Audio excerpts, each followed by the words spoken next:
रुपए की चौरासी आपने बाबा कमरेश दामद समृद्ध की बहुत बहुत बधाई। सुंदर विचार आपके 100 आपने समृद्ध की। पूज्य गुरुदेव का आगमन हो चुका है। सुंदर गुरु वंदना, सुंदर गुरु वचन हम सभी समर्पण करेंगे। जय जय श्री राधे, हर हर महादेव, श्री शिवाय नमस्तुभ्यं।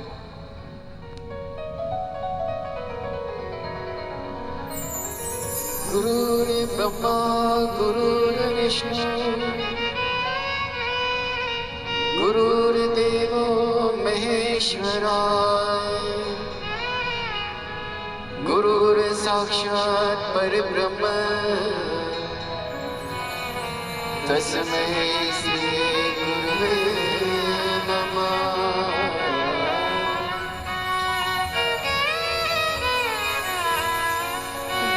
को ना पहचान सका तो जग जाना तो जाना क्या। गुरु को ना पहचान सका तो जग जाना तो जाना क्या। धन दौलत तू पा लिया तो धन दौलत तू पा लिया तो चैन नहीं पाया तो क्या। गुरु को ना पहचान सका तो जग जाना तो जाना क्या। गुरु को ना पहचान सका तो जग जाना तो जाना क्या।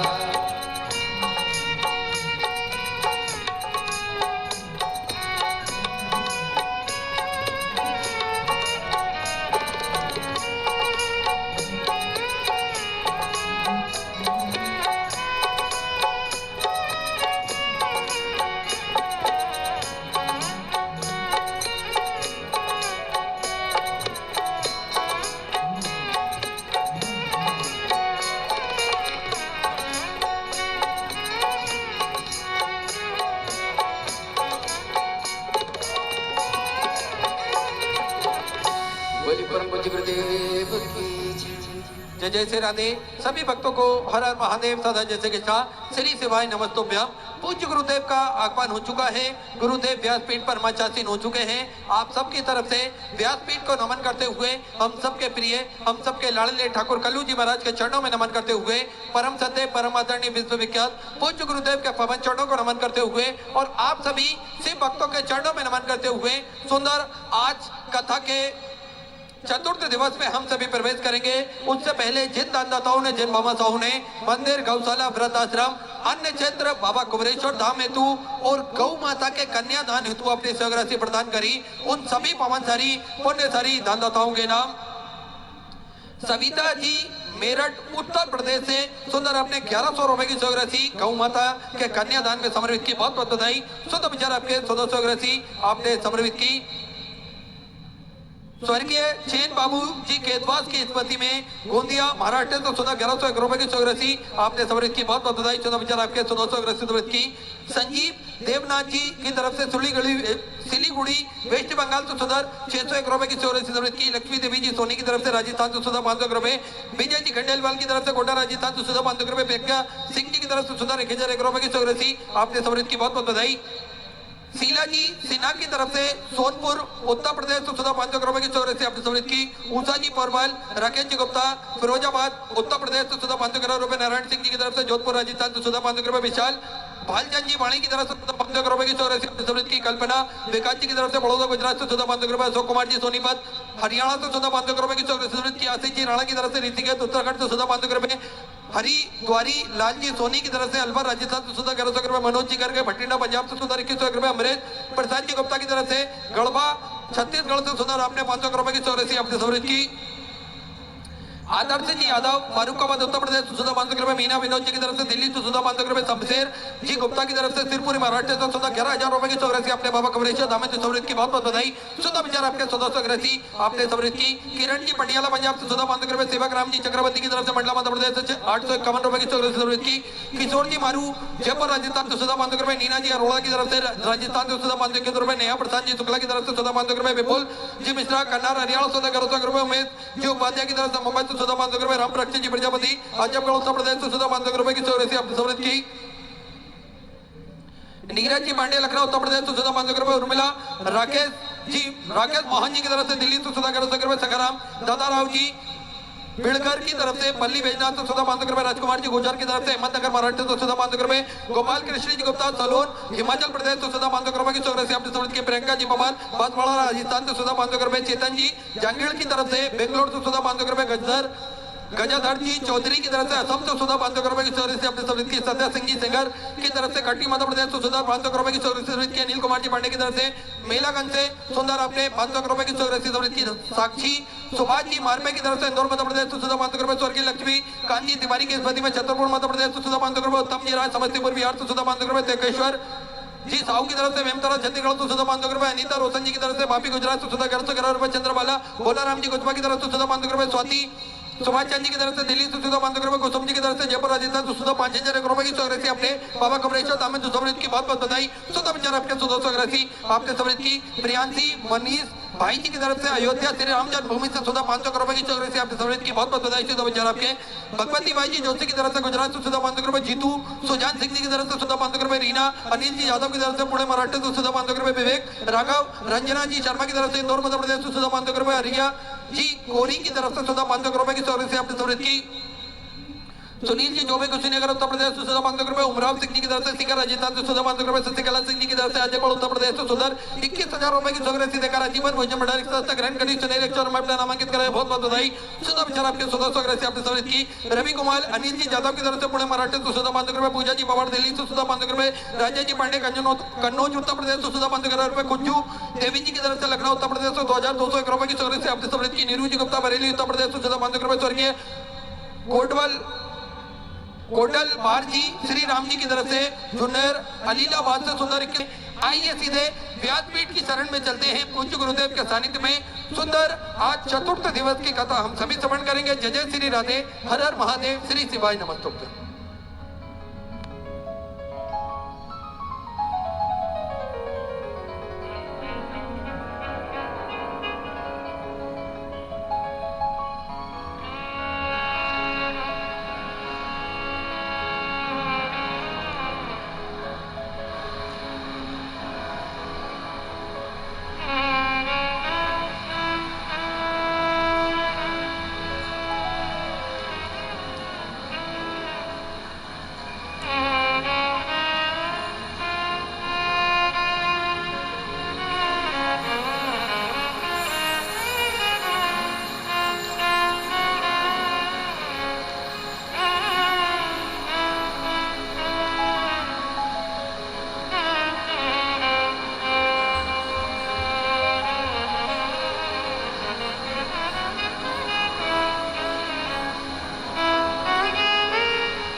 धरण की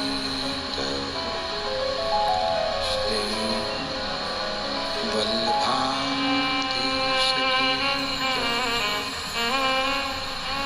श्री गोसाई जी परम दयाल की श्याम सुंदर श्री यमुने महारानी की काशी विश्वनाथ भगवान की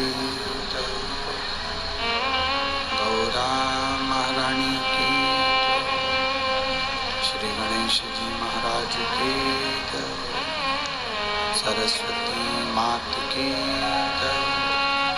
खेड़ापति सरकार की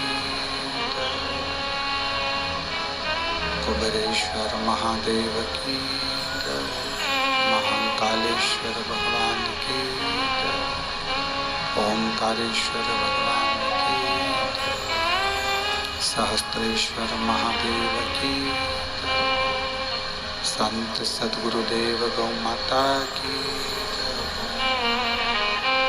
चिंता संतान हंतारो यत्पदानो रेणुदासी अनंतनी आचार्याणां प्रणमामि यदनुकृतो जन्तु वा सर्वदुःखातिगो भवेत्तमं सर्वदा वन्दे श्रीमद्वल्लभनन्दनम् अज्ञानतिमिरागास्य ज्ञानजशलाकया चक्षुरुन्मीलितेन तस्मै श्रीगुरवे नमः नमामि हृदये शेषलीलाचिरब्धीशयनं लक्ष्मीशास्त्रां चतुर्विश्व चतुर्विश्व चतुर्विश्व त्रिविस्तवाषड्जायते योऽसो पञ्चदा बोलो विश्वनाथ भगवान की ओम नमः शिवाय ओम नमः शिवाय ओम नमः शिवाय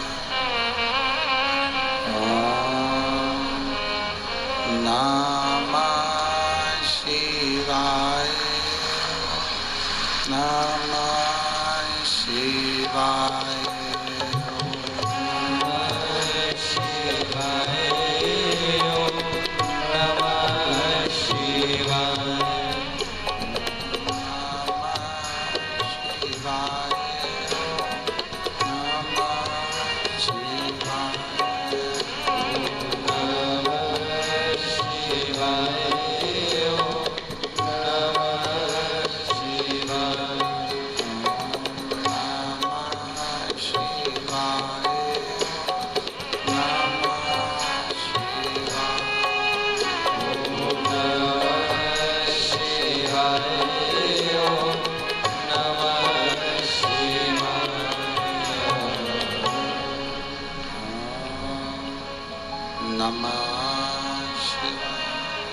शिवाय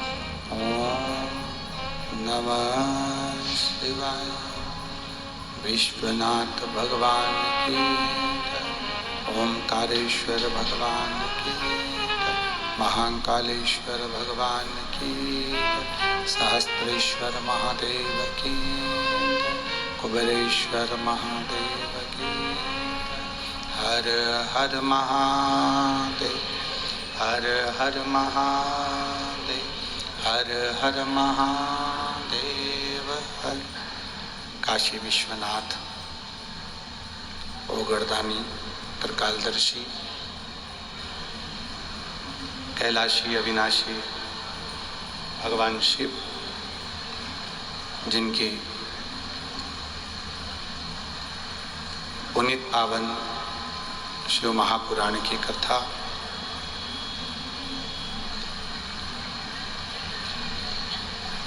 संपूर्ण विश्व के कल्याण हेतु बाबा देवादिदेव महादेव की कृपा से श्रवण करने का सौभाग्य प्राप्त हुआ है। छत्तीसगढ़ की ये पवित्र पावन भूमि, जिसको धान का कटोरा कहा जाता है,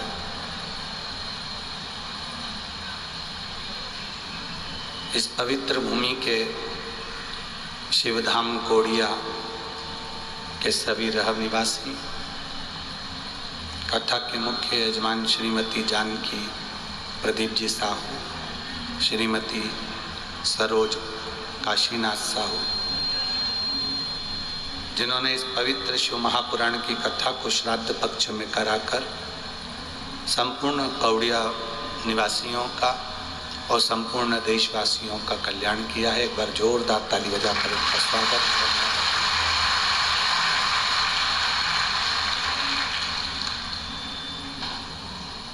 जब तक प्रभु की कृपा ना हो, एक कदम भी हम परमात्मा की ओर बढ़ नहीं सकते।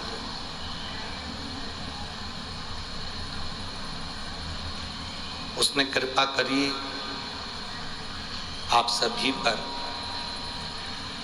इसलिए आप ये पवित्र शिव महापुराण की कथा में पहुंचे। अगर वो कृपा नहीं करता तो नहीं पहुंचते।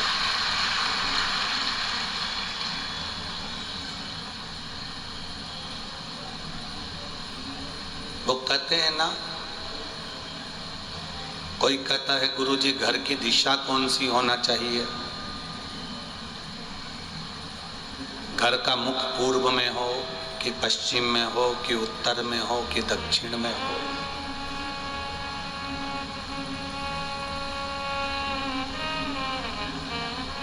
घर का मुख कहीं पर भी रख लो, पर आखिरी में जाना तो दक्षिण में ही है, पहुंचना तो वही दक्षिण में ही है।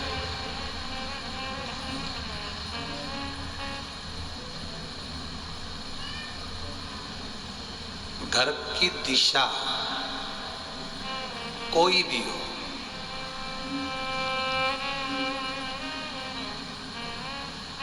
उससे कोई फर्क नहीं पड़ता। घर की दिशा कहीं पर भी हो, उससे कोई फर्क नहीं पड़ता। जरूरी ये है आपकी दिशा कहाँ है, मूल वो है। पूर्व के मकान में रह रहे हो, पश्चिम के मकान में रह रहे हो, लोगों ने कह दिया कि पूर्व मुखी होना, पश्चिम मुखी होना, उत्तर मुखी होना, दक्षिण मुखी नहीं होना। किसी ने कहा कि ऐसा मकान होना चाहिए, वैसा मकान होना चाहिए, और मालूम पड़े तुम पूर्व का मकान भी ले लो और पश्चिम का मकान भी ले लो, और उसमें सब घर का बेटा ने, बाप ने, दादा सब दारू कुट्टा रहे, खूब मदिरा पिए, दारू पिए, खूब नशा करे, जुआ खेले, तो पूर्व और पश्चिम का मकान कोई काम करेगा क्या? अरे बोलो तो जम के। दिशा कोई सी भी हो, कोई तुमसे कहे कि पूर्व का मकान अच्छा होता है, कोई कहे पश्चिम का मकान अच्छा होता है, कोई कहे उत्तर का मकान अच्छा होता है, कोई कहे दक्षिण का मकान अच्छा होता है, कोई तुमसे कुछ भी कहे, पूर्व मुखी मकान में भी रहो, और परिवार में अगर कोई मदिरा पीने वाला है, नशा करने वाला है, गलत काम करने वाला है, तो पूर्व का मकान तुम्हारी जिंदगी नहीं संवार देगा। पश्चिम की मकान में रह रहे हो और उसमें भी अगर मालूम पड़े कि कोई ऐसा व्यक्ति रह रहा हो जो कि नित्य पाप में डूबा हुआ हो, तो तुम्हारी दशा नहीं सुधर जाए। मकान की दिशा कोई भी हो, अपनी दिशा शंकर के मंदिर की होना चाहिए, तो घर की दिशा अपने आप सुधर जाती है।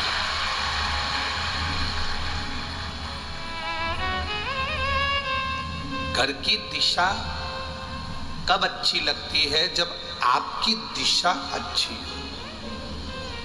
आप व्यसन में नहीं डूबे हो, कामासक्ति में नहीं डूबे हो, चोरी निंदा में नहीं डूबे हो, किसी का बुरा करने में नहीं डूबे हो, तो घर की दिशा अच्छी है, कहीं पर भी रह लो। जाई विधि राखे राम ताई विधि रहिए। अब दिशा तो अपन मालूम कर रहे हैं कि पंडित जी बता दो जरा कि पूरब में रहें कि पश्चिम में रहें, मकान कौन सी दिशा का होना चाहिए तुम बता दो, तो उन्होंने कह भी दिया कि इस दिशा का होना चाहिए। पर अपनी दिशा ठीक नहीं है, अपना नेचर ठीक नहीं है, अपना व्यवहार ठीक नहीं है, अपना स्वभाव ठीक नहीं है, तो तुम कोई सी भी दिशा में ले लो मकान, तुम्हें सुख का अनुभव नहीं होगा। और अगर अपना स्वभाव, अपना मन, अपने विचार, अपनी सोच अगर अच्छी है तो जंगल में भी जाकर रहोगे तो मंगल कर लोगे, आनंद कर लोगे। दिशा से जरूरी ज्यादा है कि आपके मन की दिशा, आपकी दिशा कौन सी।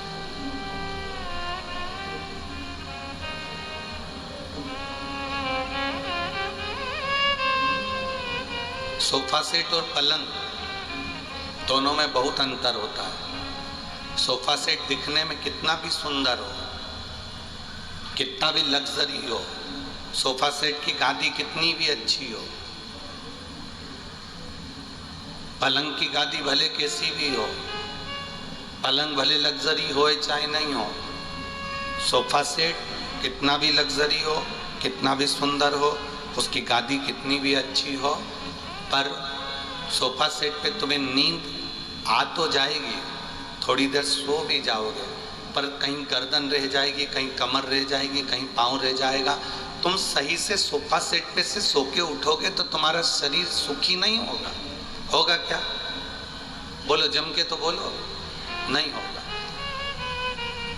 सोफा सेट कितना भी लग्जरी हो, सोफा सेट कितना भी सुंदर हो, सोफा सेट कितना भी अच्छा हो, पर उस पे नींद तो आ जाएगी, पर तुम्हारा शरीर सुखी नहीं रह पाएगा। सुख पलंग पर ही मिल पाए।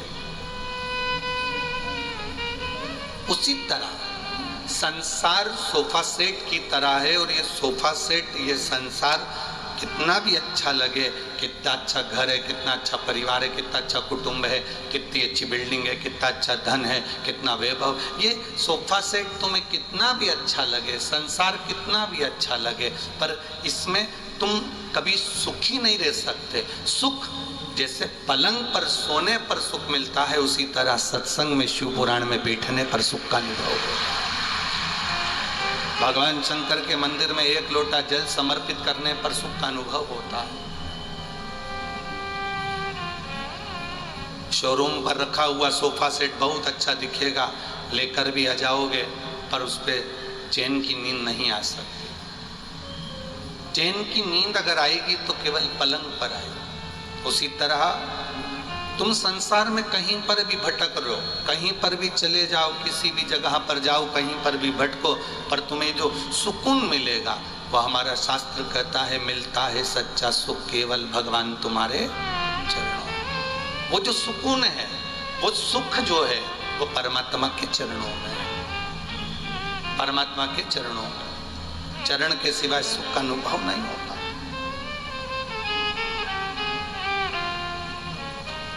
घर पर बैठना और घर पर बैठने के थोड़ी देर निकलकर भगवान शंकर के मंदिर में जाकर बैठना, दोनों में अंतर है। सुकून, शांति, सुख परमात्मा के चरणारविंद में, शरणागति में ही मिलता है।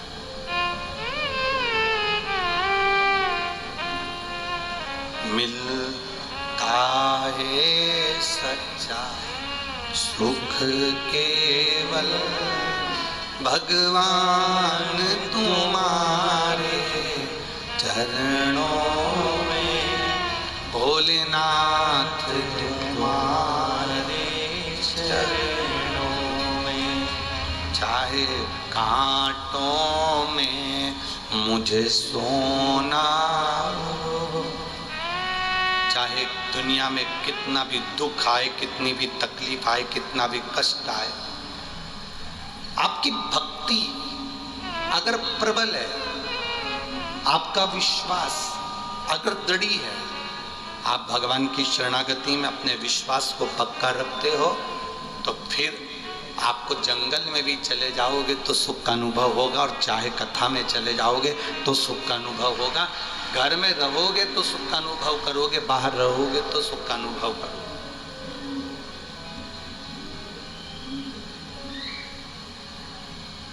कोई कोई व्यक्ति ऐसा रहता है, उसको जिंदगी में कहीं अच्छा लगता ही नहीं,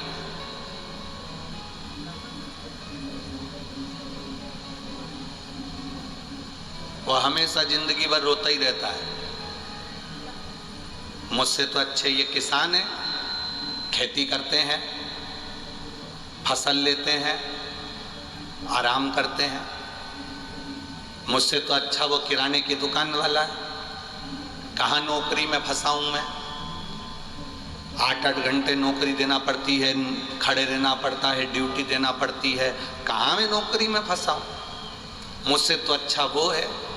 ये हमारा मन, ये हमारा चित्त कहता है कि हमें नौकरी में सुख नहीं मिल रहा, दुकान वाला कहता है दुकान में सुख नहीं मिल रहा, किसान कहता है मुझे फसल में सुख नहीं मिल रहा, कोई राजा कहता है मुझे राजघराने में सुख नहीं मिल रहा। ये अपनी सोच है, अपनी दृष्टि, अपना विचार है। कभी अपने भीतर ये प्रश्न मत लेकर आना कि मुझे मेरी ड्यूटी अच्छी नहीं लगती, 8-8 घंटे पड़े रहना पड़ता है, खड़े रहना पड़ता है, नौकरी करना पड़ती है, मेरे को मेरी दुकान नहीं भाती, किराने की दुकान पर दिन भर बैठे रहना पड़ता, कहीं जा पाते ना आ पाते, नौकरी में, सर्विस में, व्यापार में, व्यवसाय में, कहीं मेडिकल खोल कर बैठ गए, कहीं ये दुकान खोल कर बैठ गए, दिन भर रहना पड़ता है, कहीं जा नहीं सकते, आ नहीं सकते। ना ना ना ना, शिव महापुराण की कथा कहती है बाबा को धन्यवाद देना कि तूने चाहे नौकरी दी, तूने चाहे दुकान दी, तूने चाहे फसल दी, तेरी दी हुई है, इसलिए मैं स्वीकार करूंगा और अपनी जिंदगी को श्रेष्ठता से जीऊंगा। उसमें मुझे कोई दोष नहीं है, उसमें मुझे कोई तकलीफ नहीं है, उसमें मुझे कोई परेशानी नहीं है। ये तेरा दिया हुआ है और तेरा ही दिया मैंने खाया पिया है, तेरा शुक्रिया है, तेरा शुक्रिया है। मुझे भोले बाबा ने बहुत दे दिया है, तेरा शुक्रिया है, तेरा शुक्रिया।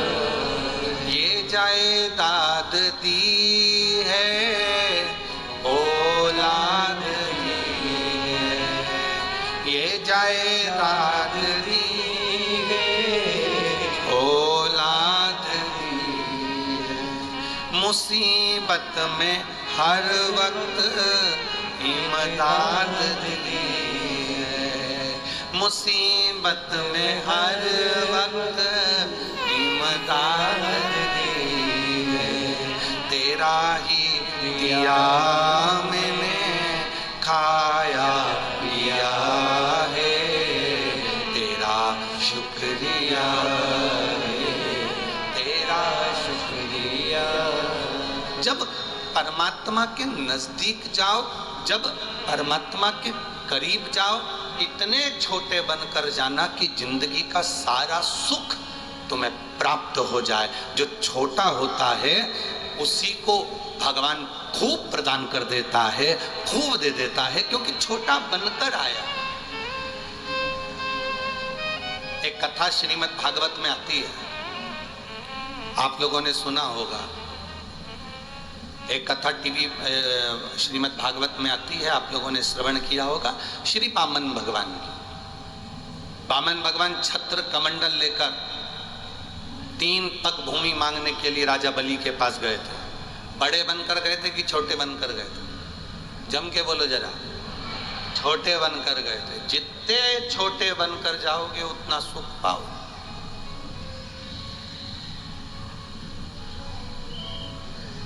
चलो और अच्छे से समझो। एक ट्राली रेत, मकान बनाते हो तो बालू रेत लगती कि नहीं लगती? अरे बोलो तो जम के, लगती है ना। एक ट्राली बालू रेत में 5 किलो शक्कर मिला दो, ठीक है। और मिलाने के बाद में किसी अच्छे बड़े पहलवान को बुलाओ और कहो इसमें हमने 5 किलो शक्कर मिलाई, हमारी शक्कर लाके दो। 50,000 रुपए का पुरस्कार है। 5 किलो शक्कर जो इसमें मिली है वो मुझे पूरी की पूरी चाहिए।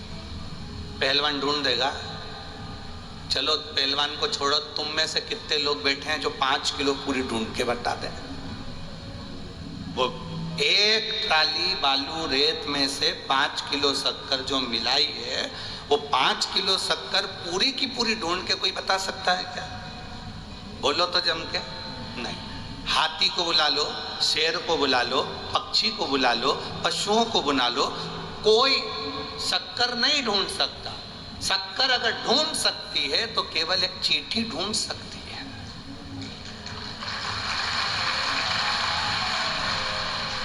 शक्कर कौन ढूंढेगा? चींटी। उस ढेर पर चींटी को बिठा दो, वो एक एक दाना खींच खींच के पूरी 5 किलो शक्कर बालू रेत में से छाट कर रख देगी। जैसे 1 ट्राली रेत में 5 किलो शक्कर चींटी छोटी है, बहुत छोटी है, वो ढूंढ लेती है, उसी तरह इतने बड़े संसार सागर में से शिव जी की कथा वही ढूंढ सकता है जो चींटी बनकर निकाल रहा है। बहुत छोटे बन जाओ। आपके 4-4 फार्म हाउस हो, 8-10 आपके पेट्रोल पंप हो, तुम्हारे पास में वेयर हाउस हो, तुम्हारा मकान कितना भी बड़ा हो, तुम्हारी संपदा कितनी सारी हो, तुम्हारे पास जमीन दौलत कितनी सारी हो, तुम्हारा बंगला कितना बड़ा हो, उससे कोई फर्क नहीं पड़ता। पर दुनिया के लिए सब कुछ हो सकता है, पर परमात्मा के लिए ही शून्य के बराबर है। परमात्मा को पाने के लिए, जैसे शक्कर को पाने के लिए छोटा बनना पड़ता है, परमात्मा को पाने के लिए बहुत बड़ा बनकर नहीं। हम तो भोलेनाथ जी के चरणों के दास हैं, बस उनसे जो मिल जाता है हमारी जिंदगी संवर जाती है। बहुत बड़े बनकर कुछ नहीं पा सकते। वो शक्कर को निकालने के लिए आप किसी बॉडी बिल्डर को बुला लो, जिम में जितने एक्सरसाइज करते हैं उन सारे बॉडी बिल्डरों को बुलाओ और जिम वालों से कह दो कि इसमें 5 किलो शक्कर निकाल के बताओ। ये बॉडी बिल्डर भी नहीं निकाल सकता। पहलवान को बुला लो अखाड़े में से, इसमें से 5 किलो शक्कर निकाल के बताओ, नहीं निकालेगा। अच्छे को बुला लो, 5 किलो शक्कर पूरी नहीं निकाल सकता। 1 ट्राली रेत में से केवल एक चींटी ऐसी है जो धीरे धीरे कर कर वो 5 किलो शक्कर के दाने को बीन कर लेकर आ जाती है।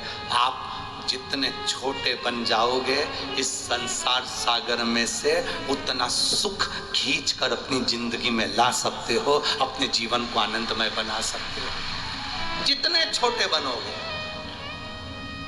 पर आज के जमाने में छोटे बनना कौन चाहता है?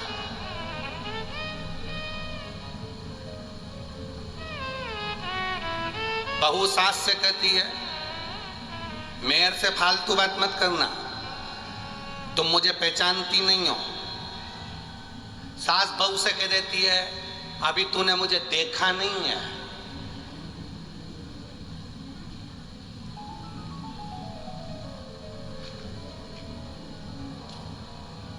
फिर सास ने बहू से कह दिया देख बहू, तू मेरे घर में आई है, आज तक मैंने किसी की सुनी नहीं है, मैं तेरी सुनूंगी नहीं। बहू ने भी कह दिया मैं मेरे मायके में रही तो मैंने किसी की नहीं सुनी, तो तुम्हारी सुनूंगी। सास बहू से कहती है कि मैं किसी की नहीं सुनूंगी, बहू सास से कहती है मैं किसी की नहीं सुनूंगा। बेटा बाप से कहता है मैं किसी की नहीं सुनूंगा, बाप बेटे से कहता है मैं किसी की नहीं सुनूंगा। तो फिर क्या सियोर वाला महाराज सुनेगा जब कोई नहीं सुनेगा? हम सुनना ही नहीं चाहते।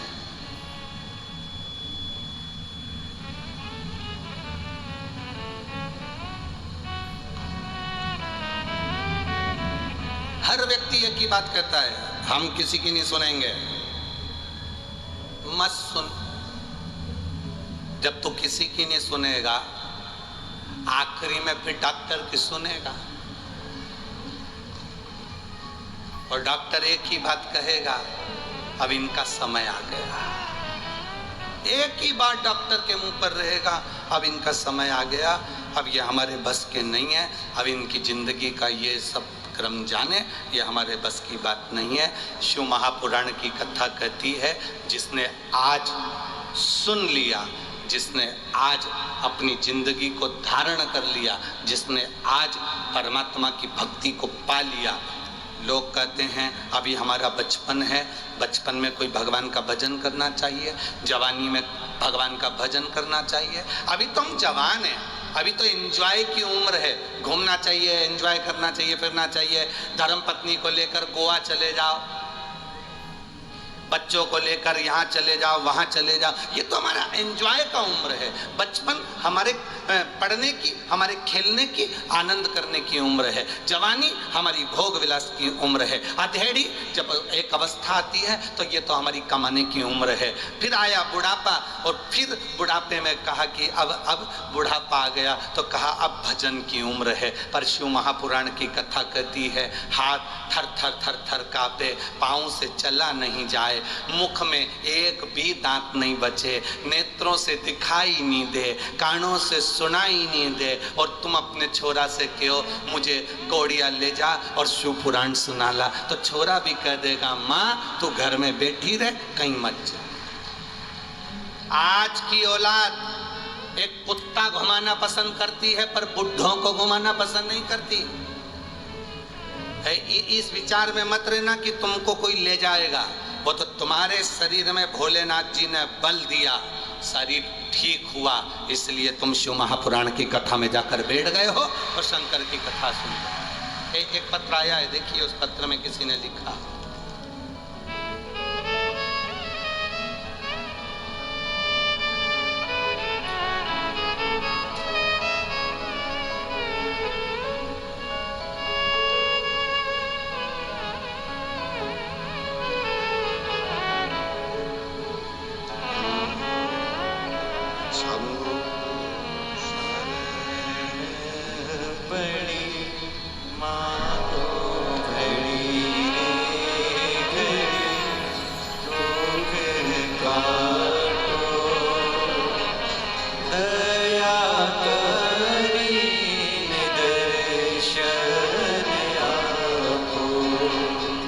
गुरुदेव मेरा नाम लता कन्नौजे है, मैं बेमेत्रा जिला नगर पंचायत सांझा से यहाँ आई हूँ। कहीं बैठी हैं, हाथ हिला सकती हैं अगर कहीं बैठी हो।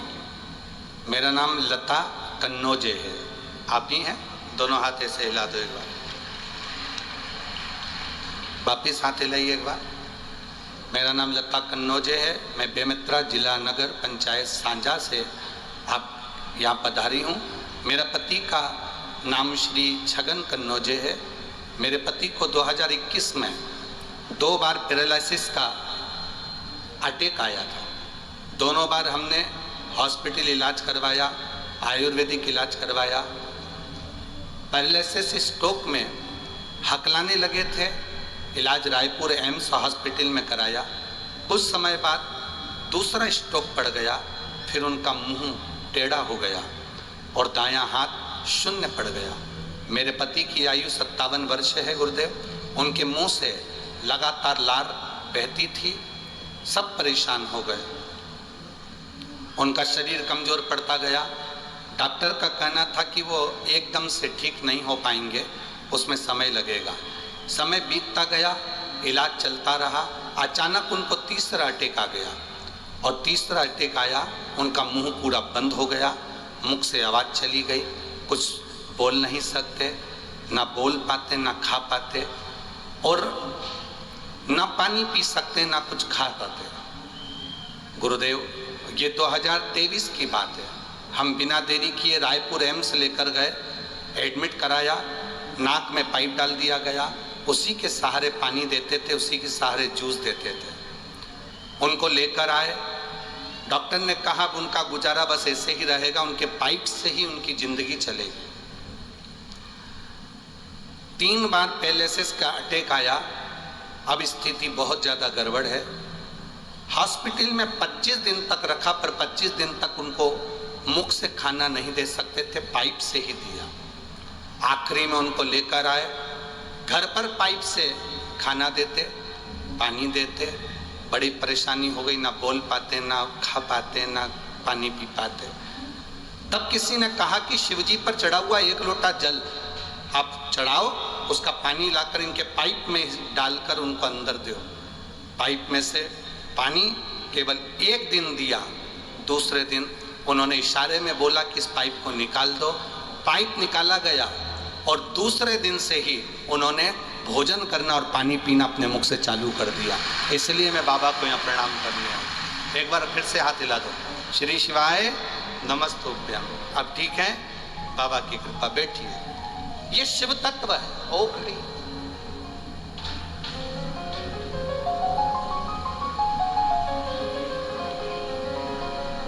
शरीर में कष्ट है, शरीर में दुख है, तकलीफ है, आप उसको पा सकते। उसकी भक्ति, उसका भजन, उसका कीर्तन, श्री शिवाय नमस्तुभ्यम आप स्मरण कर सकते। कौन आएगा आपके दुख की घड़ी में? रिश्तेदार बाहर खड़े हो जाएंगे, नातेदार, परिवार, कुटुंब, कबीला सब बाहर। केवल एक अंत समय प्रभु आना पड़ेगा, वचन दिया तो निभाना पड़ेगा। आए ना आए प्रभु कुटुंब कबीला, अंत समय प्रभु आना पड़ेगा, वचन दिया तो निभाना पड़ेगा। हम इतने छोटे बन जाएं कि परमात्मा को पाने के लिए हम तत्पर रहें। जितने छोटे बनोगे, बहुत वीआईपी बनकर नहीं अपनी जिंदगी जी सकते।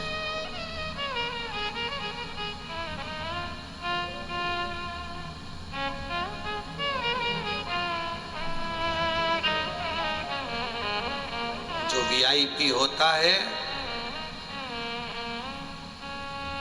जैसे मुख्यमंत्री, प्रधानमंत्री, राष्ट्रपति, अध्यक्ष, ये सब जो वीआईपी होते हैं, इनको देखना, इनकी गाड़ी भी 50 बार चेक होती है। बोलो होती कि नहीं होती? अरे बोलो तो हम क्या खाते हैं वो भी चेक होता है। क्या खाएंगे, बनाने वाले ने बनाया वो भी चेक होगा। मंच पर जाते हैं तो मंच चेक होता है। बोलो रे, अरे मुंह से तो बोलो, होता है ना। जिस गली में से निकलेंगे गली चेक होती है। और एक साधारण नो वीआईपी, कोई वीआईपी नहीं, उसको कोई चेक करके बता दे। करेगा कोई चेक? उसको कोई चेक करेगा? यहां जितने वीआईपी बैठे होंगे उनका तो पास चेक हुआ होगा।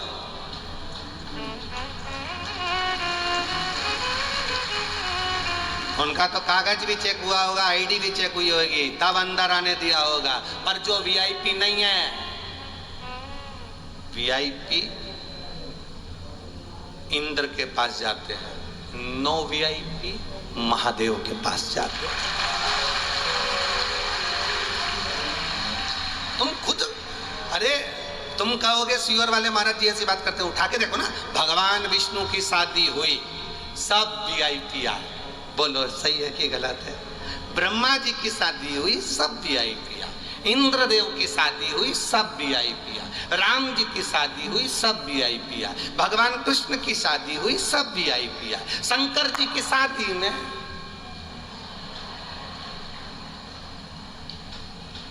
कोई बाल खोल के,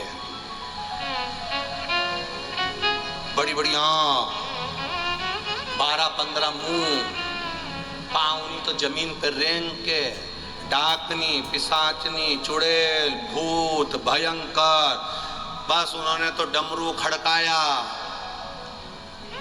सब समझ गए अपने महादेव की शादी है, जाना है। तो किसी ने पूछा वीआईपी तो नहीं है, इतने में सारे भूत चुड़ैल बोले वीआईपी तो अपने देख के ही भग जाएगा रे, चलो सब भग जाएगा। जो बाबा का है ना, जो शंकर जी का है, मेरे ओघड़दानी का, जो शंभू का है ना, उसको वीआईपी से मतलब ही नहीं होता, वो तो बाबा का है, इसलिए अड़भंगा होकर भगवान शिव की भक्ति में चला जाता।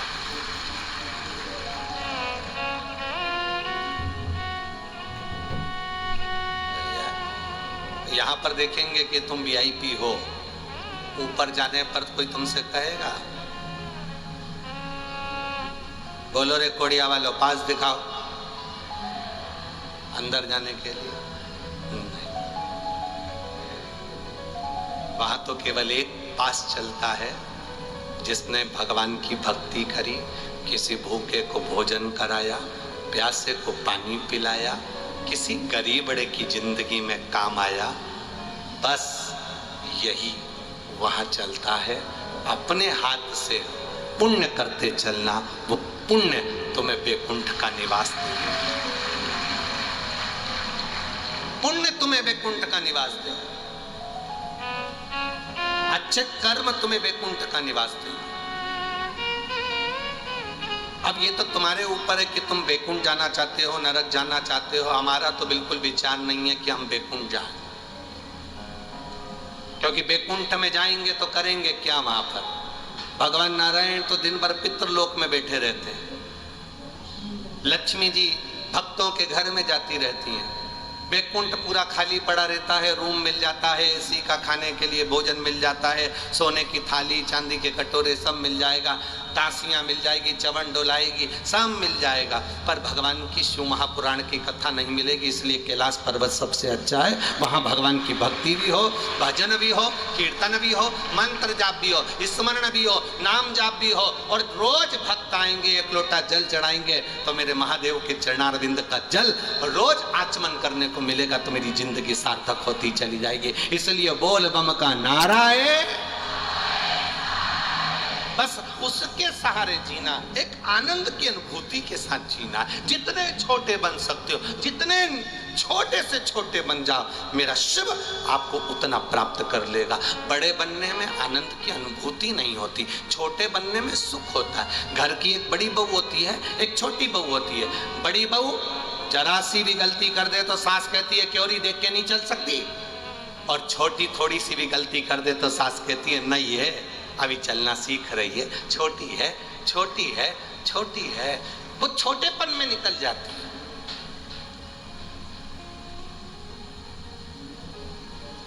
घर की जो बड़ी बहू होती है उसको बड़ी मर्यादा में रहना पड़ता है। मामा जी आएंगे भोजन करेंगे, काका जी आएंगे भोजन करेंगे, और छोटी सबसे पहले खा पी के वो गई, कौन देखे? छोटी है, डांट लगेगी तो किसको लगेगी? बोलो बोलो, जम के बोलो जरा। बड़ी तुझ में अक्ल नहीं है, तू तो बड़ी थी, हमारे घर की बहू थी, इतना बड़ा, इतने पुरानी है, तुझ में तो अक्ल होना चाहिए, कहाँ तू ऐसी हो गई? तेरा विचार कहाँ है, सोच कहाँ है? उसको समझाया जाए। छोटे बन जाओ, बहुत। और जितने छोटे बनकर सुख का अनुभव करोगे, उतनी जिंदगी का आनंद पा जाओगे। जितने छोटे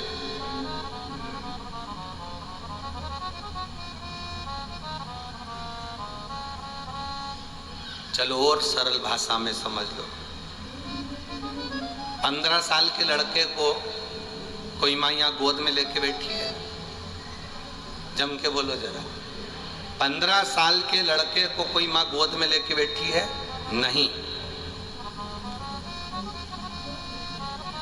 6 महीने के बच्चे को माँ रोड पे छोड़ देगी क्या? 8 महीने के बच्चे को, 1 साल के बच्चे को, 1.5 साल के बच्चे को माँ कहीं छोड़ती नहीं है, हाथ पकड़ के रखती है, गोद में बिठा कर रखती है। उसी तरह छोटे बच्चे को माँ अपनी गोदी में रखती है और बड़े बच्चे को माँ दूर रख लेती है। उसी तरह मेरा भोलेनाथ जो छोटे हैं उनको अपनी गोदी में रख लेते हैं, जो बड़े हैं उनको थोड़ा दूर रख लेते हैं।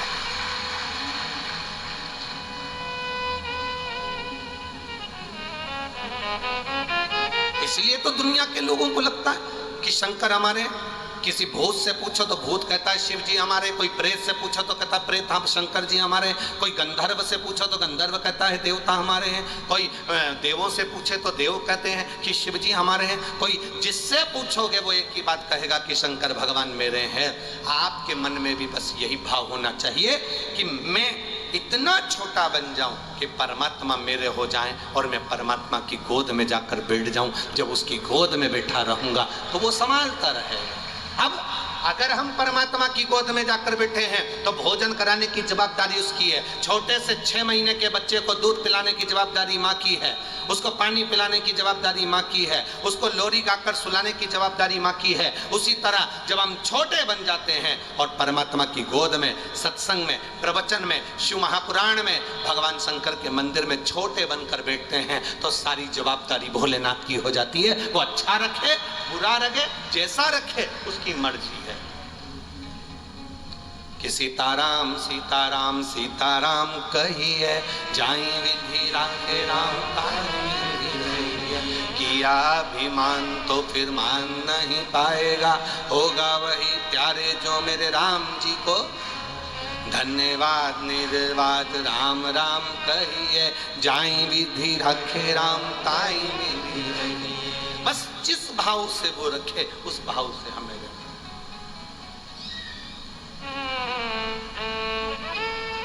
एक बार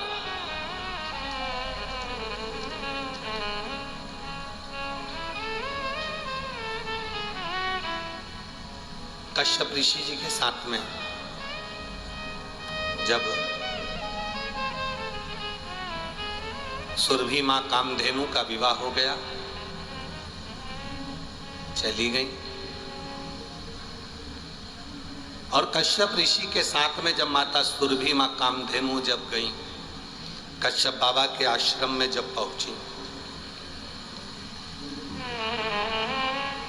कश्यप ऋषि के आश्रम में जब पहुंच जाती है, तब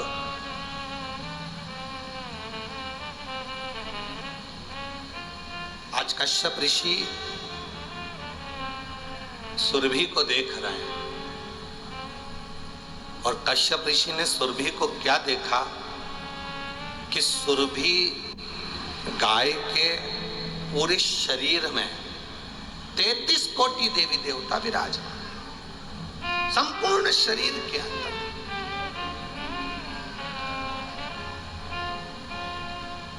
तैतीस कोटि देवता गाय के अंदर विराजे। कश्यप ऋषि ने क्या देखा कि मैं संध्या करता हूं तो जितने भी देवी देवता इस सुरभि के शरीर में है वो सब संध्या करते हैं। मैं भजन करता हूं, सुरभि के शरीर में जितने भी देवता हैं वो भजन करते हैं। मैं कीर्तन करता हूं, सुरभि के शरीर में जितने भी देवता हैं वो सब कीर्तन करते हैं।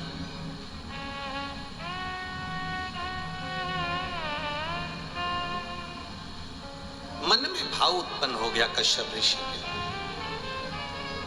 चलो सुरभि आज इस वन क्षेत्र में हम भ्रमण करने के लिए चलते हैं।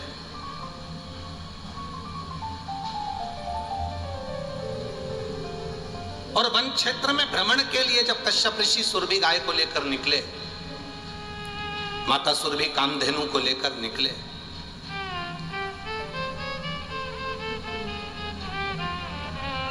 तो क्या देखा, सामने से एक सुंदर स्त्री आ रही, बड़ी सुंदर है, अति रमणीय स्त्री,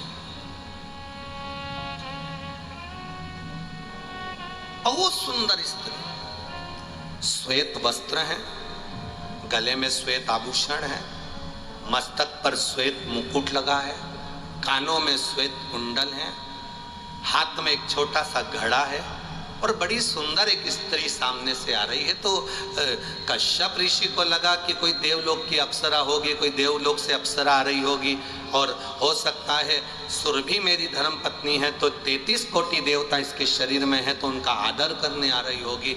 सामने से स्त्री को आते हुए देखकर कश्यप ऋषि एकदम आश्चर्य में पड़ गए कि इतनी सुंदर स्त्री है और नजदीक आ रही है सुरभि के।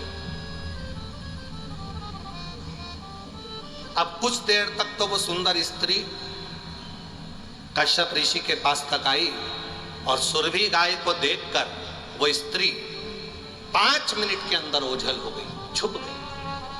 5 मिनट नहीं लगा और ओझल हो गई। अब कश्यप ऋषि को बड़ा आश्चर्य हुआ कि कौन स्त्री थी, कहां से आई थी, सामने आई और ओझल हो गई। सुरभि मैया ने देखा कि ये साधारण स्त्री नहीं थी, ये जो सामने आई थी ना, ये मृत्यु लोक को तारने वाली तरो तारण गंगा महारानी थी जो सामने से निकल कर जा रही। गंगा है,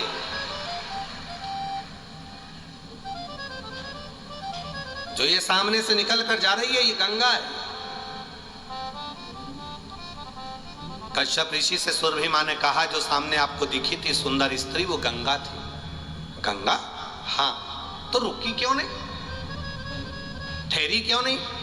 उस गंगा ने मुझसे बात क्यों नहीं करी? गंगा तो मां है, बात तो करना थी, पता नहीं क्यों नहीं करी। और सुरभि मैया कश्यप ऋषि के साथ घूमती घूमती वापिस अपने कश्यप बाबा के आश्रम में पहुंच गई। गंगा के हृदय में बेचैनी आने लगी, गंगा अंदर से क्षुब्ध रहने लगी, अंदर से मौन रहने लगी। कभी कभी ऐसा होता है, देवरानी शादी कर कर जब देवर की शादी होती और देवरानी आ जाती है तो घर में जो जेठानी रहती है उसको ऐसा लगने लगता है कि मेरी मान, मेरा सम्मान, मेरी प्रतिष्ठा कम हो गई। सास देवरानी को ज्यादा चाहती है, सास छोटी बहू को ज्यादा चाहती है।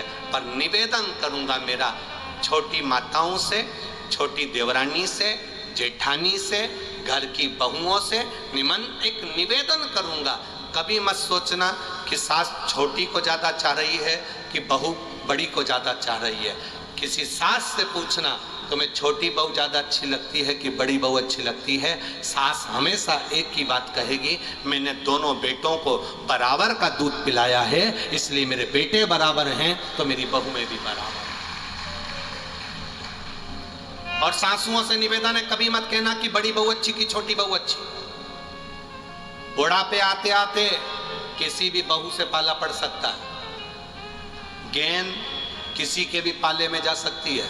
इसलिए कभी मत बोलो कि छोटी अच्छी कि बड़ी अच्छी, हमेशा कहो मेरी दोनों बहुएं बहुत अच्छी हैं, बढ़िया। जिसके यहाँ अच्छा खाना मिल जाए उसके यहाँ से खा लो, उसमें क्या दिक्कत है। पर कभी मुख से मत कहो कि बड़ी अच्छी कि छोटी अच्छी। मेरी दोनों बहुएं बढ़िया, मेरी मंजली बहू बहुत बढ़िया, संजली बहू बहुत बढ़िया, मेरा परिवार बहुत बढ़िया। तुम्हारी बहू में सबसे अच्छी बहू कौन सी है मुझे नहीं मालूम, मैं तो इतना जानती हूँ, खाना खाने बैठती हूँ, एक बहू पानी भर देती है, दूसरी बहू रोटी ला देती है। मैं जब कहीं जाती हूँ एक बहू बैग जमा देती है, दूसरी बहू मेरा टिकट करा देती है। मेरे को कहीं पर भी जाना हो मेरी बहू दोनों अच्छी हैं। कभी मत कहो कि बड़ी अच्छी कि छोटी अच्छी, क्योंकि ये बुढ़ापे का जीवन ना जाने किससे पाला पड़ जाए। कभी अपनी जिंदगी में मत कहो कि ये छोटा अच्छा कि बड़ा अच्छा, सब अच्छे। आज सबसे ज्यादा दिक्कत कहां पड़ी है?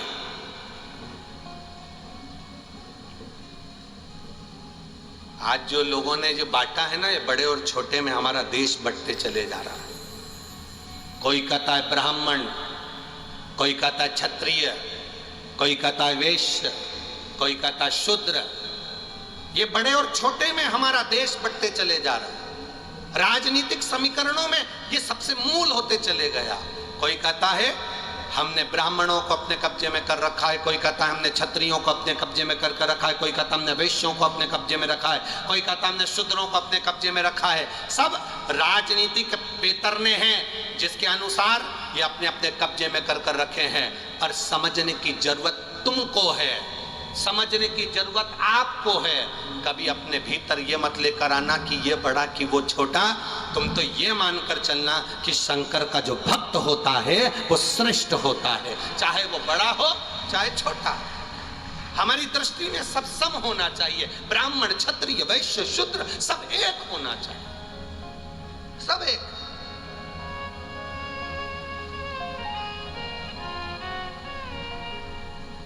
पर लोगों ने बिगाड़ दिया है साहब, ये बहुत इनको कोई सम्मान नहीं मिले, इनको सब सम्मान। ना ना ना ना ना ना महाराज, शिव महापुराण की कथा कहती है शंकर जी के मंदिर में ब्राह्मण भी जाता है, शंकर जी के मंदिर में क्षत्रिय भी जाता है, शंकर जी के मंदिर में वैश्य भी जाता है, शंकर जी के मंदिर में शूद्र भी जाता है, शंकर जी के मंदिर में डॉक्टर भी जाता है, शंकर जी के मंदिर में कलेक्टर भी जाता है, शंकर जी के मंदिर में मिनिस्टर भी जाता है, शंकर जी के मंदिर में कमिश्नर भी जाता है, शंकर जी के मंदिर में अगर विद्वान से विद्वान इंजीनियर भी जाता है तो शंकर जी के मंदिर में अनपढ़ भी जाता है। शंकर सबका है, सबके हृदय में निवास करता है।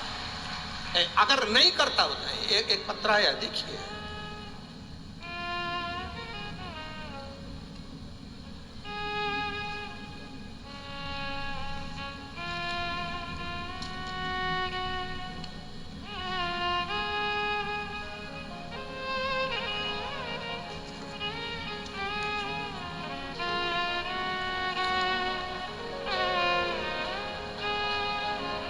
मैं संतोषी निषाद,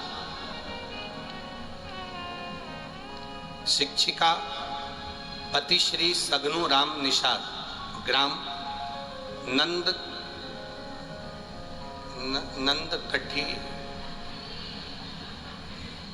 नंदकड़ी, तुम समझ गए ना, बस जिला दुर्ग। कहीं बैठी हैं? हाथ हिला दो एक बार। हाँ ठीक है, दिख गए दिख गए। हाँ ठीक है, हाथ हिला दो एक बार। श्री शिवाय नमस्तुभ्यं। मैं संतोषी निषाद, शिक्षिका पति श्री सगनू राम निषाद, ग्राम नंदकड़ी, जिला दुर्ग निवासी हूँ। मैं बाबा की भक्ति का क्या वर्णन करूँ गुरुदेव।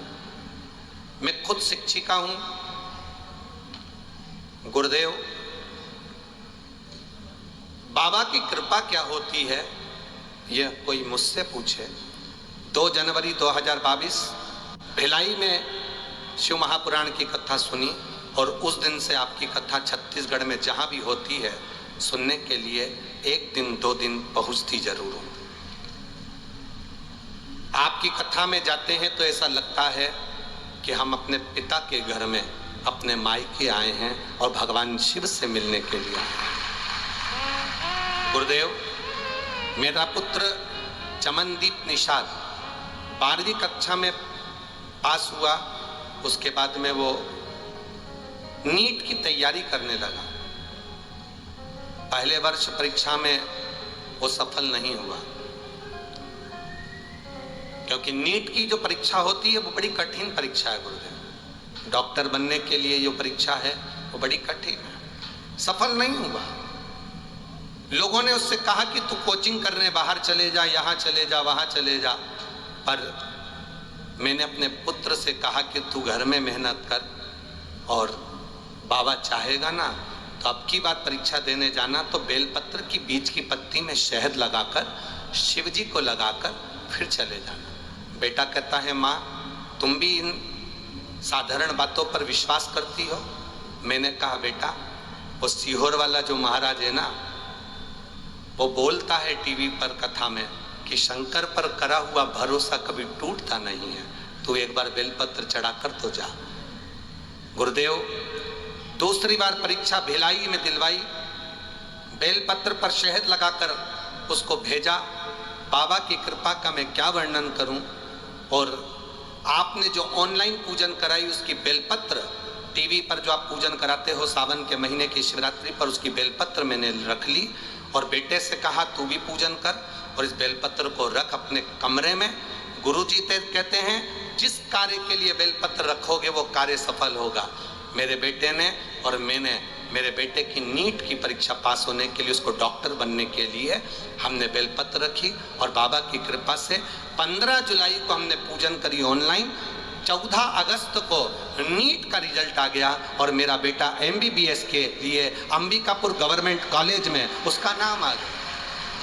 मैं बाबा को यहाँ प्रणाम करने के लिए आई हूँ। ये शिव तत्व की प्राप्ति है। बैठिए बहन, हर हर महादेव, बधाई आपको, बहुत बहुत बधाई। शिव तत्व की प्राप्ति इसी को कहते हैं। एक पत्र और बड़ा सुंदर है, देखिए। मेरा नाम दक्षी साहू है और मैं कोहका भिलाई, जिला दुर्ग, छत्तीसगढ़ की रहने वाली। कहीं बैठी हैं तो हाथ हिला सकती हैं। दक्षी साहू आप ही हैं? आपको बधाई बाबू, बहुत बहुत। मेरा नाम दक्षी साहू है, उम्र 20 वर्ष है। मैं कोहका भिलाई, जिला दुर्ग, छत्तीसगढ़ की रहने वाली हूँ। मेरे पिता श्री भगत सिंह साहू और माता का नाम योगेश्वरी साहू है, गुरुदेव। मैंने 10th क्लास से ही मेरा सपना था कि मैं डॉक्टर बनूं। 12th पास किया, नीट का एग्जाम देने के लिए आतुर हुई, लेकिन कुछ हाथ नहीं लगा। मैंने पहला नीट का एग्जाम 2020 में दिया था, जो क्लियर नहीं हुआ।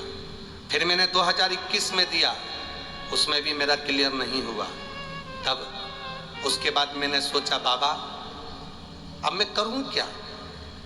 तब मेरी माता और मेरे पिता ने कहा कि शंकर के मंदिर जाया करो, 1 लोटा जल चढ़ाया करो, और जिस समय एग्जाम देने जाना तो बेलपत्री पर शहद लगा कर जाना। बस गुरुदेव, 2022 का एग्जाम आया और मैंने शिव जी को जल चढ़ाना प्रारंभ करा। बाबा का मैं क्या गुणगान करूं। मेरे घर के लोगों ने पशुपतिनाथ का व्रत किया, मैंने एग्जाम दिया, बेलपत्र लगाई और बाबा की कृपा से मैं नीट एग्जाम में पास हो गई। और 2023 में मैं PMSS के लिए गवर्नमेंट आयुर्वेदिक कॉलेज में रायपुर में मेरा चयन हो गया। मैं बाबा को यहाँ प्रणाम करने के लिए आई हूँ। बधाई आपको बाबू, डॉक्टर बनने के लिए बहुत बहुत साधुवाद। शिव तत्व इसी को कहते हैं। शंकर ओघड़ी है। दुनिया के लोग हंसते हैं, बेलपत्री पर शहद लगाने से कुछ होता है। दुनिया के लोग हंसते हैं, दुर्वा चढ़ाने से कुछ होता है। दुनिया के लोग हंसते हैं, जल चढ़ाने से कुछ होता है। इन पत्रों में एक पत्र ऐसा भी रखा है जिसकी लीवर और किडनी दोनों डैमेज हो चुकी थी। डॉक्टर ऑपरेशन के रूम में ले जाने वाला था 4 दिन बाद, और उसका लीवर और किडनी सब डैमेज हो चुकी थी। उसका पत्र रखा, पढ़ूंगा बाद में। पूरी डैमेज, और लीवर और किडनी बेकार हो गई और ऑपरेशन की तैयारी हो रही है। और उसको किसी सिस्टर ने, नर्स ने आकर कह दिया, तुम्हारे परिवार वालों से कहो कि शंकर जी पे 1 लोटा जल चढ़ाकर उसका पानी तुमको ला दे, या सीहोर भेज दो। 4 दिन है। कुबेरेश्वर धाम से रुद्राक्ष लिया है, पानी में गलाए, शिव जी को चढ़ाकर तुम्हें पिलाए। उसका पत्र है इसे, जिसने लिखा,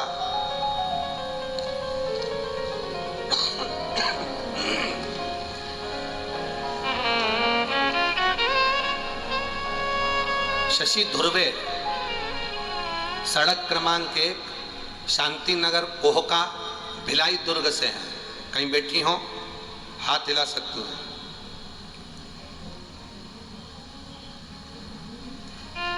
कहीं बैठी हो तो हाथ हिला सकती हो, जहां कहीं भी बैठी हो। शशि धुर्वे, सड़क क्रमांक 1, शांति नगर, कोहका भिलाई, दुर्ग। गुरुदेव, 2006 में मुझे लीवर संबंधित परेशानी हो गई, किडनी बेकार, लीवर बेकार। डॉक्टरों ने ऑपरेशन का बोल दिया। गुरुदेव, 18 साल से लीवर की परेशानी थी, किडनी की परेशानी थी। 2022 आया, मैं बीमार पड़ा, डॉक्टर के पास गए, वहां उन्होंने एडमिट करा और ऑपरेशन की कह दिया। अब गुरुदेव क्या कहूं मैं। आपकी जयंती स्टेडियम भिलाई में कथा हुई, घर के लोगों ने कथा सुनी, विश्वास जागृत हुआ। हॉस्पिटल में पड़ा, नर्स डॉक्टर ने कहा कि कहीं से रुद्राक्ष हो, उसका जल दो। रुद्राक्ष लाए गए, जल दिया। बाबा की कृपा से गुरुदेव, डॉक्टर ने ऑपरेशन का कहा था, जांच हुई तो कहा लीवर ने काम करना प्रारंभ कर दिया और 18 साल से जो बीमारी थी वो समाप्त हो गई। ये शिव तत्व है हमारा, योग खड़ी है। 2006 से जो बीमारी थी वो बाबा ने मेरी ये शंकर ओघड़ी कहलाता है, शिव तत्व। आप लोग आए जरूर हो, बैठे हो शिव महापुराण में, कथा सुन रहे हो शंकर भगवान की, पर इतना विश्वास मानकर चलना कि मेरे भोले बाबा की कथा में वही जाता है जिसको भोले बाबा हाथ पकड़कर उबारना चाहते हैं, पार लगाना चाहते हैं, जिसका हाथ पकड़ना चाहते हैं। आता ही नहीं कोई।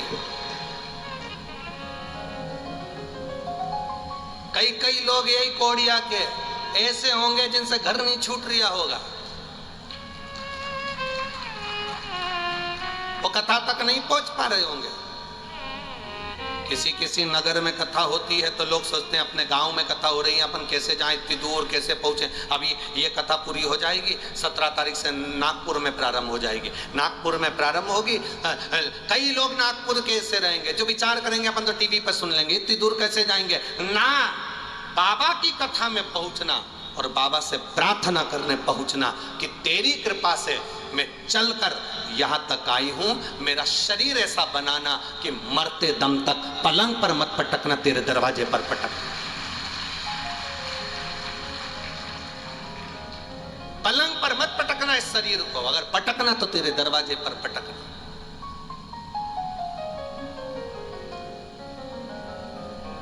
कई लोग ऐसे होंगे, कौड़िया गांव के ही होंगे, सोच रहे होंगे जाएंगे जाएंगे जाएंगे जाएंगे, मालूम पड़े ऊपर जाएंगे। अब हम कहां कथा में जाएं, कहां कथा में पहुंचे।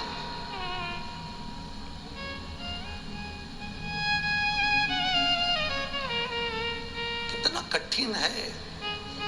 ऐसे चिलचिलाती हुई धूप 1-1.5 किलोमीटर चलकर कथा पंडाल में पहुंचना, बैठना, छाता, चादर, पन्नी अपनी खुद की बांध कर बैठना, पकड़कर बच्चों को साथ रखना, बुजुर्गों का साथ रखना और कथा सुनना, ये कोई सरल बात है? वो तो बाबा पकड़कर बुलाता है तो आप लोग यहाँ तक पहुँच जाते हो और शिव कथा सुनवा देते हैं।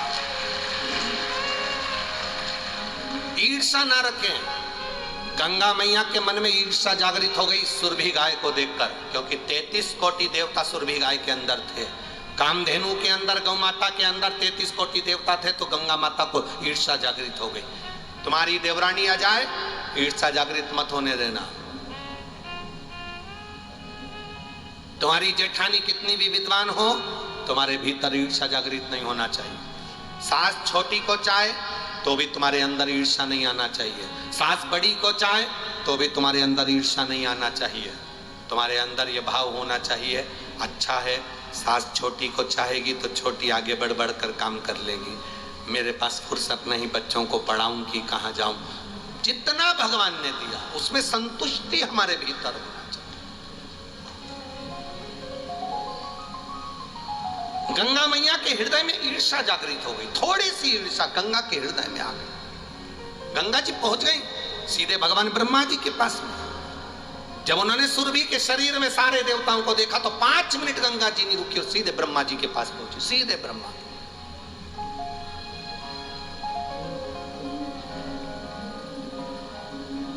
किसी को बढ़ता हुआ देखो, किसी के यहाँ गाड़ी आते हुए देखो, किसी का बंगला बनते हुए देखो तो खुश होना कि बाबा ने इनको बंगला दिया, बाबा ने इनको गाड़ी दी, बाबा ने इनको ऐसा बनाया।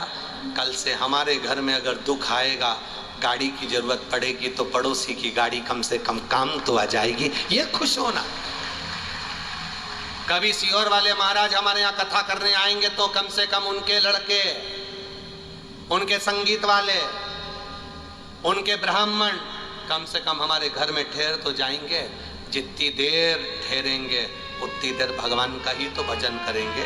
थोड़े बहुत हो सकता है बर्तन झूठे इधर उधर पटक दें, पर वो झूठा, अगर भजन करने वाले का मुख का पात्र भी झूठा घर में अगर गिर भी जाए तो खुश होना कि भजन के मुख लगे हुए पात्र का जल जमीन पर गिरा, उसका सुख क्या मिलेगा ये जिंदगी भर नहीं सोच पाओगे। और कई ऐसे होते हैं कि भगा भी देते हैं महाराज।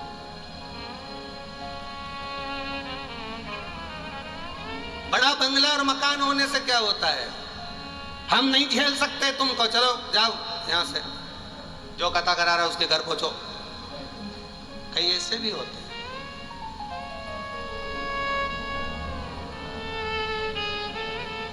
अरे मत बुरे कर्म कर वरना पछताएगा, भगवान की आंखों से तो बच नहीं पाएगा, वो बच नहीं पाएगा। ये बंगला, ये गाड़ी, ये जमीन, ये जायदाद, ये फर्श, ये मकान सब धरा की धरा रह जाए।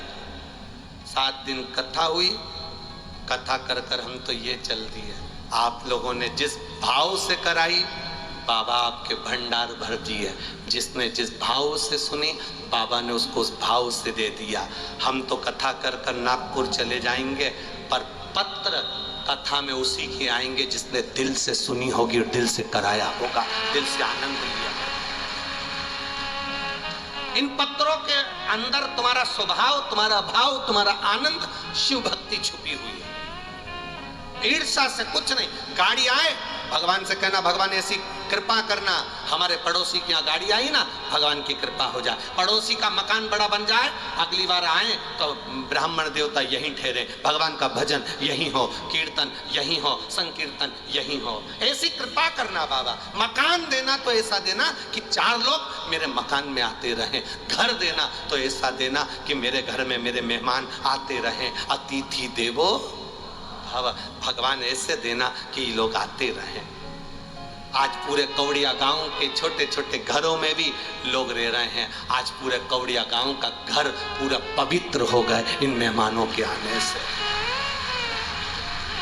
आज तक इस गांव के अंदर ये 5-5, 10-10 लाख लोग, आज तक इस गांव के अंदर इतने लोग, इतने भक्त आज तक नहीं आए होंगे।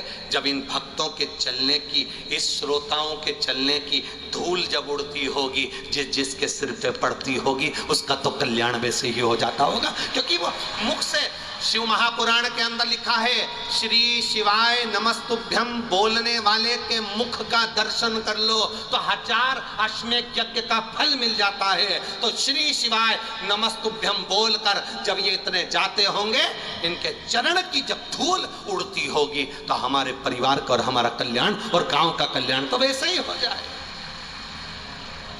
शिव तत्व की प्राप्ति हो, भगवान शंकर के भजन की प्राप्ति हो। हमसे लोग पूछते हैं तुम्हारे कुबेरेश्वर धाम में शंकर जी बैठे नहीं है, तुम्हारे कुबेरेश्वर धाम में मंदिर में प्राण प्रतिष्ठा हुई नहीं है, तुम्हारे कुबेरेश्वर धाम में ऐसा क्या है कि दुनिया के लोग आते हैं और उनका बैग बंद की बंद रहता है और 3 महीने में वापस कुबेरेश्वर धाम पहुंच जाते हैं। भगवान उनकी झोली भर देता है 3 महीने के अंदर। आखिर वहां है क्या?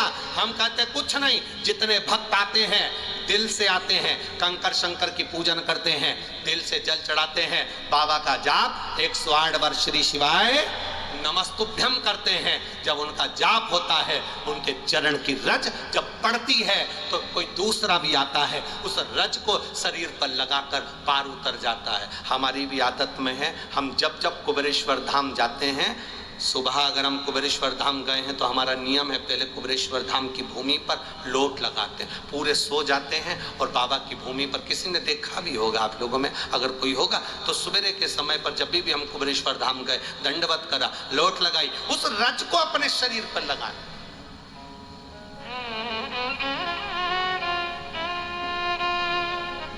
उस रज को अपने भीतर उतारना।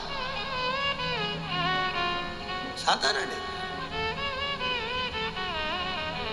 गंगा मैया के भीतर ईर्ष्या जागृत हो गई कि ये मुख्य कैसे हो गई। कई लोगों के मन में ईर्ष्या जागृत हो जाती, गाड़ी क्यों आई, बंगला क्यों बन गया, जमीन कैसे आ गई, ये कैसे हो गया। ना ना ना ना, आग लगे बस्ती में, जम के बोलो जरा अपन रहो मस्ती में। क्या किसको रोई है, चादर तान के सोई है। अपने को क्या करना कि क्या हो रहा।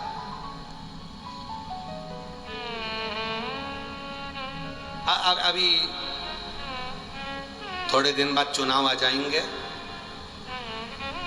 पूरे गांव नगर नगर शहर शहर में एक ही चर्चा चलेगी, ये पार्टी कि वो पार्टी, ये पार्टी कि वो पार्टी। तुम लोगों के मुख से निकलना चाहिए, हम तो शंकर की भक्ति वाले हैं, हमसे बात मत करो। शिव जी की आनंद भक्ति में डूबने वाले, व्यर्थ चर्चा क्यों करना।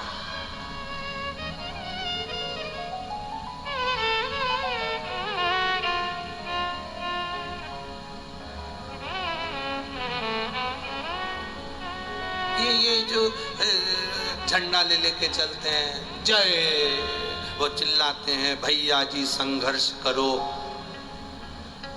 अरे जम के तो बोलो, हम तुम्हारे साथ हैं। अगर तुम सब साथ होते तो संघर्ष की जरूरत ही काहे को पड़ती। एक तरफ तो कह रहा भैया जी संघर्ष करो, हम तुम्हारे साथ हैं। जब तुम इतने हमारे साथ होते तो संघर्ष करना ही क्या था। फिर बोलते ही नहीं कि संघर्ष करो, काहे का संघर्ष, हमें तो टेंशन मत लो, परंतु आवाज लगा रहे भैया जी संघर्ष करो, हम तुम्हारे साथ हैं। मतलब पक्का जितने बोल रहे हैं वो एक भी इसके साथ नहीं, पक्का ये चाहते हैं कि तुम संघर्ष करो, हम कुछ नहीं करेंगे। अरे भगवान की भक्ति करो रे दादा, सबके हाथ जोड़ोगे तो 5 साल के लिए कुर्सी मिलती है, परमात्मा के हाथ जोड़ोगे तो जिंदगी भर का सुख मिल जाता है। भगवान की अविरल भक्ति में जो सुख है वो सुख कहीं नहीं, भगवान के भजन में जो सुख है वो सुख कहीं नहीं, भक्ति में जो सुख होगा वो सुख कहां मिलेगा।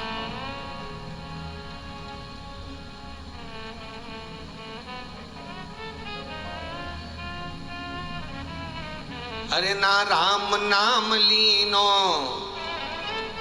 तूने भरी जवानी में, तू डूब के मर जा रे चुल्लू भर पानी में। ना राम नाम लीनो तूने भरी जवानी में, पूरी जवानी तो तूने सजने में निकाल दी, पूरी जवानी डेंटिंग पेंटिंग में।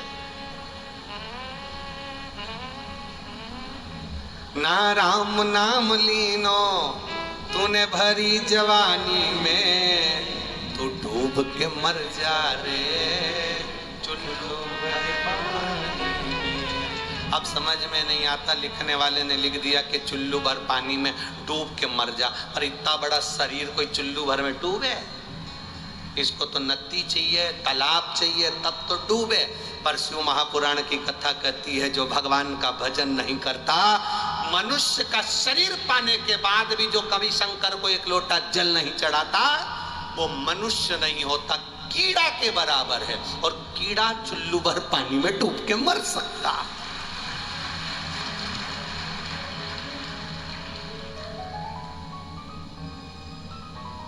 गंगा मैया के भीतर ईर्षा प्रकट हो गई, गंगा मैया पहुंच गई।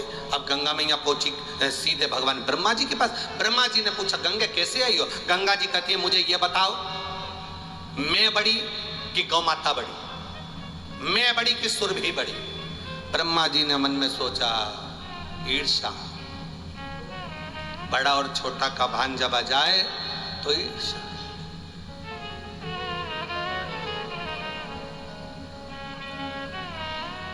संत, साधु, गुरु, भगवान, माता, पिता कभी बड़े और छोटे होते हैं क्या? अरे बोलो तो जम के, होते हैं क्या? गुरु कभी बड़ा छोटा नहीं होता। कोई कहे कि वो गुरु जी बड़े हैं, वो कहे कि वो गुरु जी छोटे, ना ना ना ना।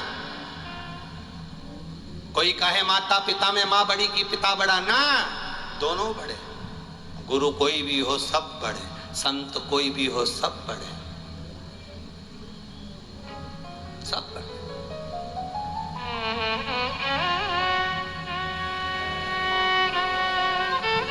अरे भाई, पुलिस की वर्दी देखकर जैसे चोर भाग जाते हैं, उसी तरह शंकर की कथा सुनकर जाने वाले के सामने से पाप भाग जाता है, बाप भागता है। भाग रहा। गंगा जी ने कहा बताओ मैं बड़ी, गाय बड़ी कि गंगा बड़ी? ब्रह्मा जी ने कहा इसका उत्तर भगवान नारायण देंगे। नारायण के पास पहुंच गई गंगा मैया। नारायण ने पूछ लिया, भगवान विष्णु ने पूछा गंगा तुम यहाँ? गंगा जी बोली पहले बताओ कि मैं बड़ी कि गाय बड़ी? बोलो मैं बड़ी कि गैया मैया बड़ी? बोलो।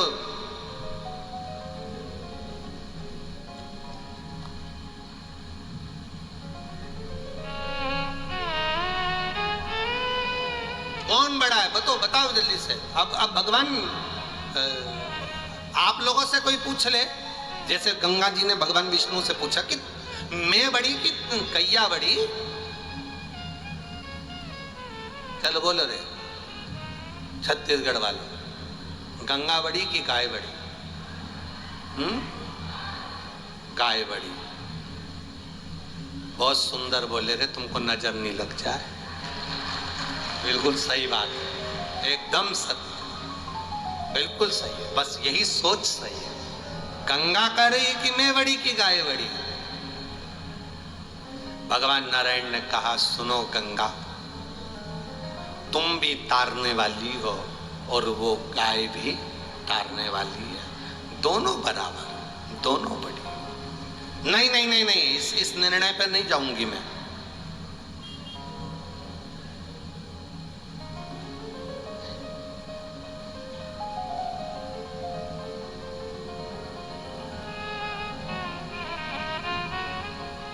इस निर्णय पर नहीं जा रहा। भगवान नारायण तो बात ही कर रहे थे, इतने में लक्ष्मी जी वहां से आ रही थी। जय गो माता जय गोपाल, भक्त वत्सला प्रभु दीन दयाल। जय गो माता जय गोपाल, भक्त वत्सला दीन दयाल। जय गो माता जय गोपाल, भक्त वत्सला दीन दयाल। सब गाइए। जय गो माता जय गोपाल, भक्त वत्सला दीन दयाल। भक्त वत्सला दीन दयाल, भक्त वत्सला दीन दयाल। भक्त वत्सला दीन दयाल, भक्त वत्सला दीन दयाल। भक्त वत्सला दीन दयाल, भक्त वत्सला दीन दयाल। भक्त वत्सला दीन दयाल, भक्त वत्सला दीन दयाल। जय गो माता जय गोपाल, भक्त वत्सला दीन दयाल। ओ जय गो माता जय गोपाल, भक्त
दीन दयाल।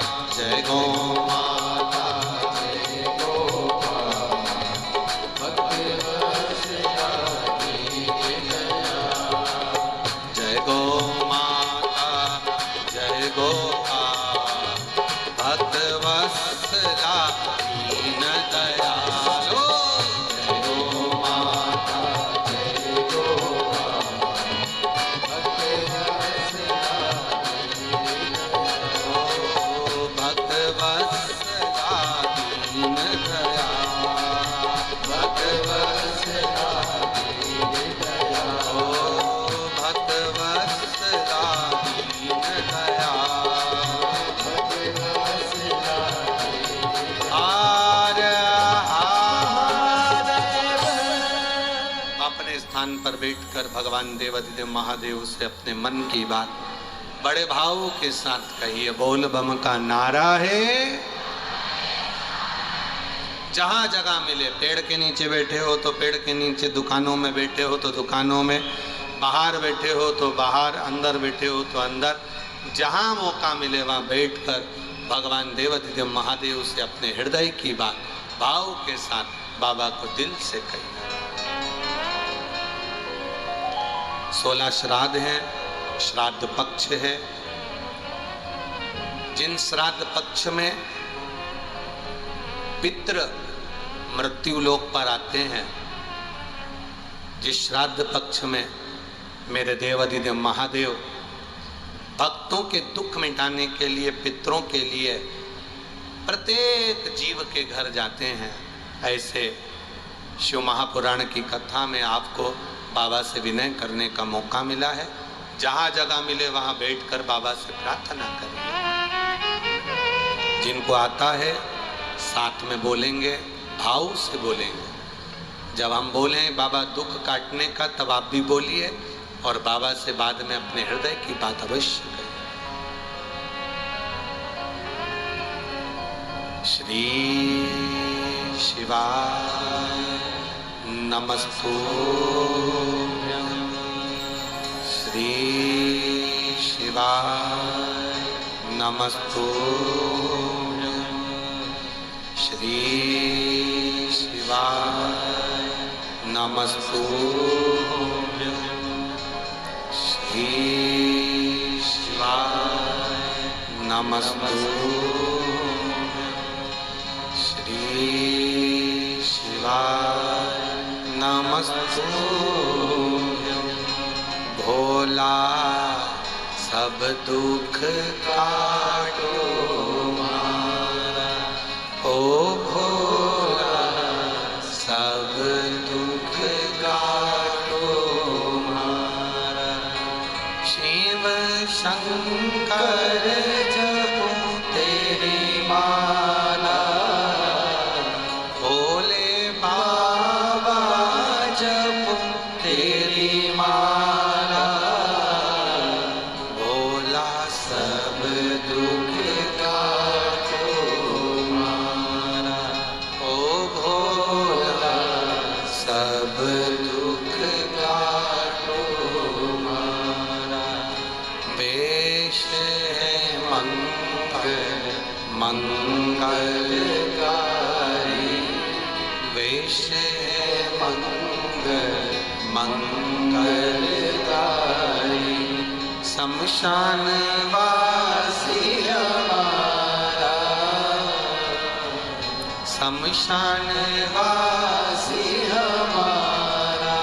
ओ भोला सब दुख काटो मारा, ओ भोला सब दुख काटो मारा।